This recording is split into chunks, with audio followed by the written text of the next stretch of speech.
Alright class, welcome to WB English Connect. Today let's set sail with the poem Sea Fever by John Masefield. Imagine a vast, endless sea stretching out before you, full of exciting adventures and challenges. Do you sometimes feel that way about English? Perhaps learning English seems like a huge journey, leaving you a bit anxious.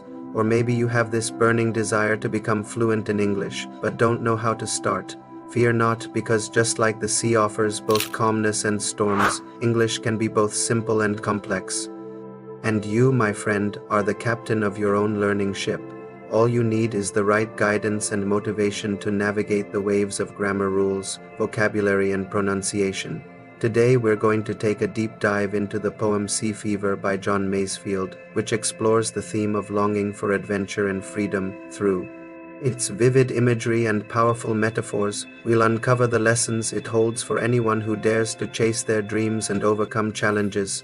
So grab your lifebuoys, class, because today we're setting sail on an unforgettable journey. Alright class, let's get started. First, we'll look at the poem Sea Fever by John Masefield. Then I'll explain the deeper meaning behind it. Finally, we'll see how it inspires us to embrace challenges and pursue our dreams. So let's cast off and set sail for adventure. Before we begin, please remember to subscribe. Okay, let's go. I must go down to the seas again, to the lonely sea and the sky. This is the opening line of the poem. The speaker says he has to go back to the sea, to the vastness of the ocean and the limitless expanse of the sky. Why does he feel this way? He feels it because of the call of his heart, the call of the sea. The speaker has a deep connection with the sea, and he longs to return to it. But why is the sea lonely? Well, that's because it's so big. Even though the sea is full of life, like the waves crashing on the shore, the sea can still feel empty. That's how it is sometimes. Even when we are surrounded by people, we can still feel alone. Sometimes being alone isn't bad. It gives us time to think, to dream, and to find ourselves. And sometimes that's exactly what we need. And all I ask is a tall ship and a star to steer her by. Here the speaker talks about his dream, a tall ship to carry him on his journey and a star to guide him along the way. It doesn't matter if the journey is rough. What matters most is the dream. If you have a dream, even if the path seems difficult, you can keep going. The dream will give you strength, and the wheels kick and the wind's song and the white sails shaking. The speaker describes the feeling of the ship's wheel under his feet, the sound of the wind as it fills the sails and the sight of the white sails billowing in the breeze. These sensory details show the joy and excitement of sailing the sea.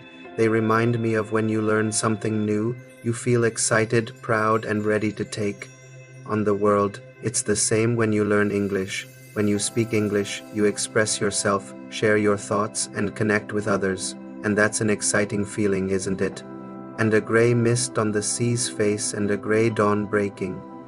The speaker talks about the mist covering the sea and the gray light of dawn just beginning to appear.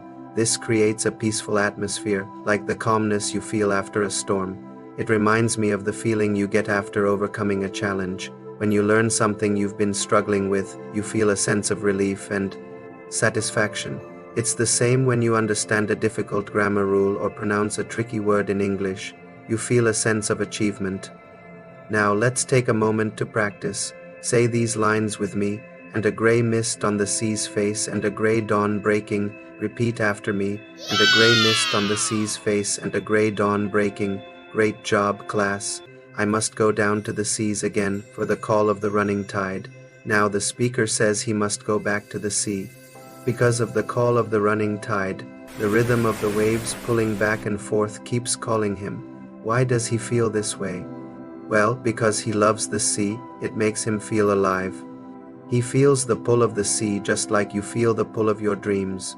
It's a strong feeling inside you that won't go away. And that's a good thing because it means you have something that matters to you. It could be your love for animals, art, sports, or anything that makes you happy. It's your passion. It's a wild call and a clear call that may not be denied. The call of the sea is wild and clear, and he can't ignore it. He knows he has to follow his dreams no matter how difficult it may be. Can you relate to that? Have you ever had a dream that you couldn't stop thinking about? It kept calling you and you knew you had to make it happen. That's the same feeling the speaker has towards the sea. It's a wild call and a clear call that may not be denied. And all I ask is a windy day with the white clouds flying. The speaker talks about wanting a day with a strong wind to catch the sails and white clouds moving swiftly across the sky. He wants to experience the power of nature and the freedom of the open sea.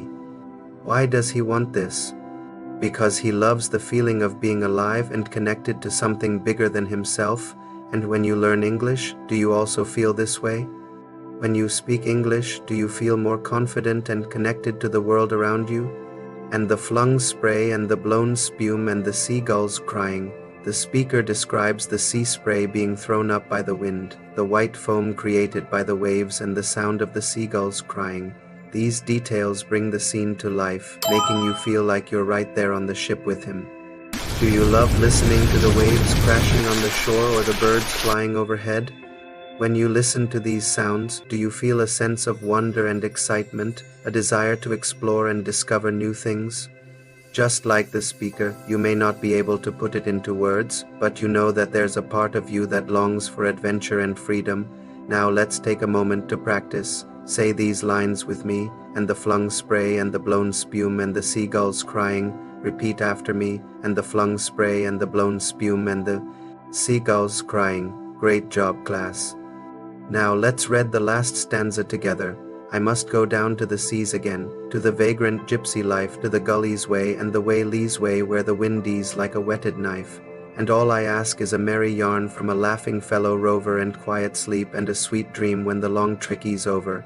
The speaker talks about his desire to live a carefree life like a nomad, to travel wherever the wind takes him. He longs for the company of other travelers who share his love for the sea and the adventure that comes with it. The speaker dreams of a life filled with laughter, friendship, and rest. After a hard day's work on the sea, these simple pleasures are what he values the most. Now let's take a moment to practice. Say these lines with me. I must go down to the seas again, to the vagrant gypsy life, to the gull's way and the whale's way where the wind's like a whetted knife. And all I ask is a merry yarn from a laughing fellow rover and quiet sleep and a sweet dream when the long trick's over. Repeat after me. I must go down to the seas again, to the vagrant gypsy life, to the gull's way and the whale's way where the wind's like a whetted knife. And all I ask is a merry yarn from a laughing fellow rover and quiet sleep and a sweet dream when the long trickie's over. Great job, class. Throughout the poem, the speaker shows how much he loves the sea. He dreams of being on a ship with the wind in his hair and the spray of the ocean on his face. He wants to be free to go wherever the current takes him and to explore the unknown. He doesn't care about the challenges he might face. He's ready to accept them all. He's like a sailor who sets off on a journey without knowing what lies ahead, but is excited to discover new lands and cultures. So what does the poem teach us? It teaches us that life is like the sea. It's full of ups and downs, calm moments and stormy days. But if you have a dream, you must follow it. No matter how difficult it may be, you must have the courage to face the challenges and the determination to reach your destination. So class, I have a question for you. What does the poem Sea Fever by John Masefield mean to you? Please share your thoughts in the comments below. We'd love to hear what you have to say. That's all for today, class. I hope you enjoyed this video and learned something new. Remember, if you're shy or afraid, don't let it hold you back.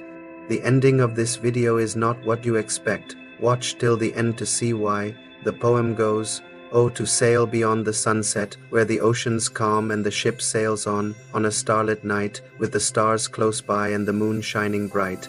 Let's take a moment to appreciate the beauty of the sea, the vastness, the mystery, the power, the peace. The ocean covers more than 70% of our planet, and yet we know so little about it.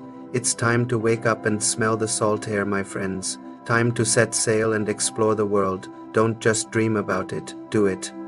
Every journey begins with a dream. Sail bravely into your future. WB English Connect. Thank you for watching.